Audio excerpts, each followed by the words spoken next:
दोस्तों आदाब है, मैं नीस अहमद खान हिंद वॉइस से आपसे मुखातिब हूँ। देश में महंगाई ज़बरदस्त तरीके से आगे बढ़ रही है जिसका कोई ठिकाना नहीं है।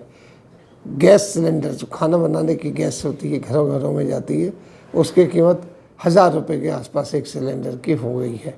अब 1000 रुपया, और वहीं इनकम कितनी नीचे है वो आरबीआई की रिपोर्ट से आप देख सकते हैं कि जिन्होंने रेपो रेट पर भी बढ़ा दिया। यानी आप कोई चीज़ मकान का कर्जा लेने जाएंगे या किसी चीज़ का कर्जा लेने जाएंगे तो उसमें भी रेट बढ़ गए हैं, सब चीज़ पे रेट बढ़ गए हैं।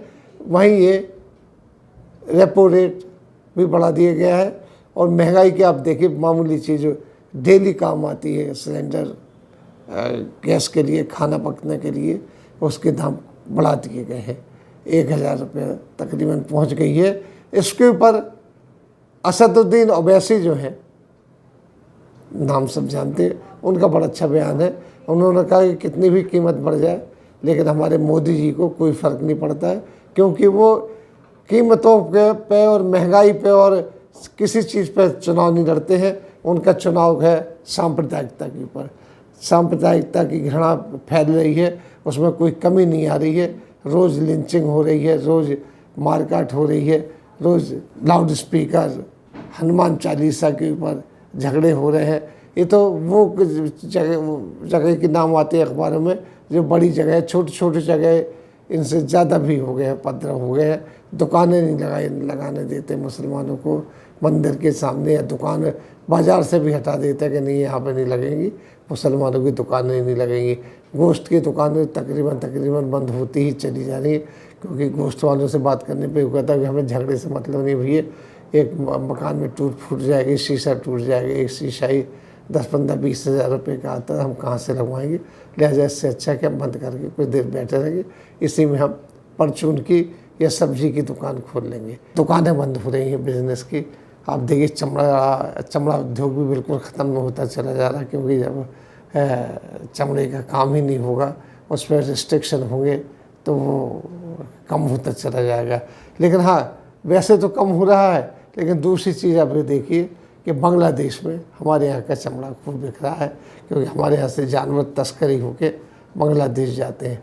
जानवरों की बात है कि जो जानवर बुढ़े हो जाते हैं वो यहाँ पे नहीं पाल सकते। कोई एक जानवर 500 रुपये रोज़ का खर्चा आता है एक जानवर के ऊपर, उसके चारे में, उसके जो रख रखाव में 500 रुपये का खर्चा आता है बुढ़े के ऊपर भी।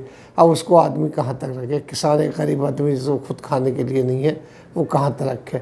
तो हाल ही हो रहा है कि जंगलों में छोड़ देते हैं तो वो जाके कहीं ट्रक वगैरह से टक्कर में मारी जाते हैं, कहीं किसी, यानी मतलब उनकी ज़िंदगी भी बेकार हो जाती है। जिस तरीके से कहा जा रहा है गौशाला खुल रही है, लेकिन उनको पैसा नहीं दिया जा रहा है। और फिर गौशाला कितनी खुलेंगी? आपको कितने जानवर बुढ़े होते हैं, कितने जानवर जो गाय हैं वो दूध देने से, भैंसें हैं जो दूध देने से बंद कर देती हैं, तो वो उनको कहाँ तक रखा जाएगा? इकोनॉमी धड़ाधड़ नीचे आ रही है, हर चीज़ पर गिरावट आ रही है, लेकिन मोदी जी को फिक्र नहीं। मोदी जी इंटरनेशनल चीज़ें सुधारने में लगी हुई है, विदेशों में अपनी छवि बनाने के लिए लगी हुई है। पिछले दिनों मैंने रिपोर्ट में कहा था कि वो नोबेल पीस प्राइज़ के लेने के चक्कर में, वो नोबेल पीस तो मिल जाएगी आपको, लेकिन देश में शांति तो हो। ये जो महंगाई है ये बम की तरह से फटेगी किसी दिन, क्योंकि लोगों को खाना मैसर नहीं है, खाना पका नहीं सकेंगे जब, तो लोग क्या करेंगे? तो असदुद्दीन ओवैसी की वैसे हर बात से मैं इत्तेफाक नहीं रखता हूँ, उनसे विरोध करता हूँ, लेकिन ये बात उनकी सही है कि मोदी जी को महंगाई से कोई फ़र्क नहीं पड़ता, क्योंकि उनका वोट बैंक महंगाई से नहीं है, उनका वोट बैंक नफ़रत से है, जो कि दिन रात फल फूल रहा है, जिसके बारे में वो कुछ नहीं कह रहे हैं। हाई कमान से कोई ऑर्डर नहीं आता है, यहाँ तक कि आरएसएस के जो उनके हैं वहाँ से भी कोई चीज़ नहीं आती कि नहीं ये नहीं होना चाहिए।